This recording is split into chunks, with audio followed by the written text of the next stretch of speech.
ही निवडणूक ही महानगरपालिकेची निवडणूक आहे. भारत सरकार नरेंद्र मोदी साहेबांच्या नेतृत्वाखाली पंतप्रधान म्हणून तिथं उत्तम काम चाललेलं आहे. राज्यामध्ये आम्ही तिथं एनडीएला पाठिंबा दिलेला आहे. राज्यामध्ये देवेंद्र फडणवीस साहेब मुख्यमंत्री म्हणून काम करतायत. एकनाथरावजी आम्ही सगळे तिथं सपोर्ट करतो. तिथंही कुठली अडचण नाही. परंतु ज्या काही महानगरपालिका आत्ता वेगवेगळ्या लागलेल्या आहेत त्याच्यामध्ये ह्या महानगरपालिकेमध्ये गेले 25 वर्ष मी काम केलेलं आहे. माझ्या नेतृत्वाखाली या महानगरपालिकेमध्ये कसा कायापालट झाला आहे तमाम पिंपरी चिंचवडकरांनी बघितलेला आहे. परंतु गेल्या 9 वर्षामध्ये इथं काय अवस्था झाली ह्या सगळ्या गोष्टी आपल्या सगळ्यांच्या समोर आहे. आणि त्याच्यामुळं निवडणुकीमध्ये महानगरपालिकेशी संबंधित असणारेच प्रश्नाचा ओहापोह झाला पाहिजे. इथं जो काही गेल्या 9 वर्षामध्ये नियोजन शुद्ध कारभार झाला किंवा कर्जबाजारी आपल्या महानगरपालिकेला केलं किंवा मोठ्या प्रमाणावर कामाची बिलं देणं बाकी राहिलेलं आहे ह्या सगळ्या ज्या काही गोष्टी घडलेल्या आहेत. आणि आम्ही 25 वर्षात नेहमी त्या महानगरपालिकेत नवीन काही गोष्टी उभ्या करून दाखवल्या. तसं या 8-9 वर्षामध्ये काही घडलं नाही. आपल्याला माहिती आहे की मागे मेट्रोचं मंजुरी ही त्या काळामध्ये कुणी दिली. मेट्रोचं भूमिपूजन करताना दोन्हीकडे पुण्यामध्ये पण राष्ट्रवादीचा महापौर होता आणि पिंपरी चिंचवडमध्ये पण राष्ट्रवादीचाच महापौर होता.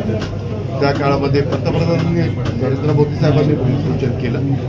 ते भूमिपूजन झालं आणि बाकीच्या बाबतीत केंद्र सरकार राज्य सरकारचा निधी आणून देण्याचं काम आम्ही करूच.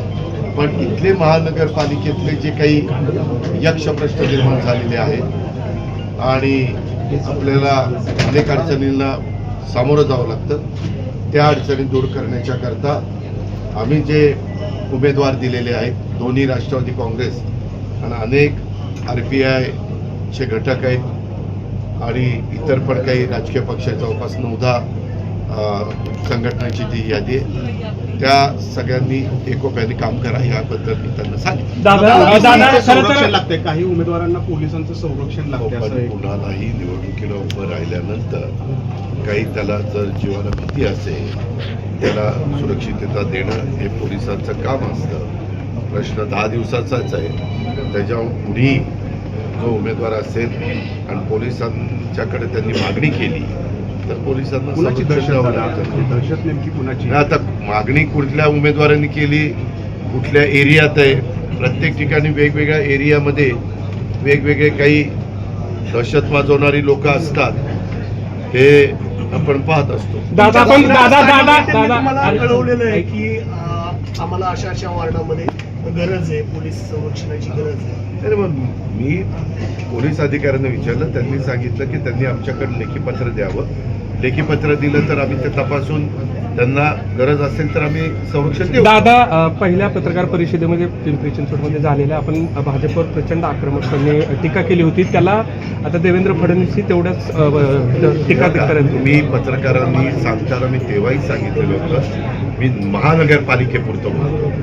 महानगरपालिकेमध्ये जो काही कारभार झाला पत्रकार मित्रांनो तुम्हालाही सगळं माहिती आहे की कशा पद्धतीनं तिथं रिंग होती कशा पद्धतीनं टेंडर पास होतात कशा पद्धतीनं प्री क्वालिफिकेशन होण्याच्या करता ज्यांना द्यायचं काम त्यांना फॉर असणाऱ्या अटी टाकल्या जातात ह्या गोष्टी आहेत ना ह्या कोणी नाकारू शकतात. आणि त्याच्याकरता मी पुरावे पण दिले. काही ठिकाणी व्हाईटनर लावला वगैरे वगैरे.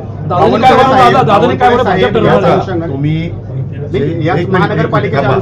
तुम्ही ज्या वेळेस मी वक्तव्य केलं त्या वक्तव्याला मीडियानी वेगळ्या पद्धतीनं फुगवून वाढवलं. मी आजही पुन्हा तुम्हाला सगळ्यांना सांगतो ते वक्तव्य वेगळं दाखवलं गेल्यामुळं आपण ज्या मान्यवरांची नावं घेतात त्यांनी त्यांच्या पक्षाचे ते प्रमुख असल्यामुळे त्यांनी स्टेटमेंट केलं. परंतु आज मी पुन्हा तुम्हालाही सांगतोय आणि पिंपरी चिंचवडमध्ये माझ्या 3 सभा आहेत तेव्हा पण मी सांगणार आहे जसं आम्ही आघाडीमध्ये असताना केंद्रात राज्यामध्ये आम्ही UP आणि महाविकास आघाडीमध्ये होतो. परंतु स्थानिक स्वराज्य संस्था असताना तुम्हालाही माहिती आहे तूच पत्रकार होता की आम्ही एकमेकाच्या विरोधामध्ये लढायचो.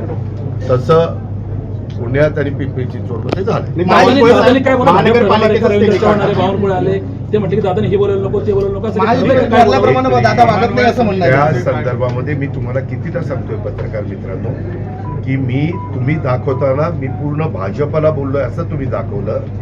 मी बोललो होतो महानगरपालिकेमध्ये जे कारभारी पण चाललेलं होतं त्या व्यक्तींच्या बद्दल मी बोललो, त्यांच्या गलथान कारभाराबद्दल बोललो आणि आताही त्यांच्याच बद्दल बोलणार आहे. ते महापालिकेतच म्हणतायत की 2017 पूर्वी दादांची 15 वर्ष सत्ता होती ना. जर पानं चालली आम्ही उलट- दादांना बोलता येणार नाही असं ठीक आहे ना, चालण्याचा अधिकार आहे, संविधानाने त्यांना दिलेला आहे, जरूर तो अधिकार त्यांनी वापरावा.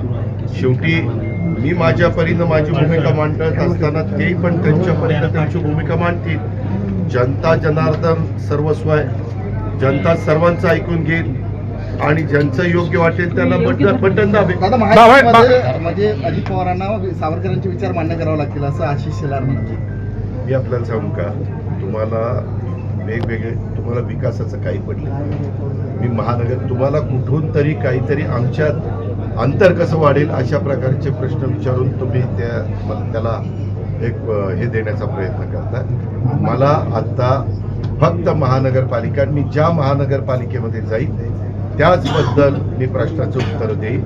इतर तुम्ही प्रश्न विचारले तर त्याला नो कॉमेंट्स. मी निवडणुका संपल्यानंतर प्रत्येक प्रश्नाला उत्तर दादा या द्यायला शहराची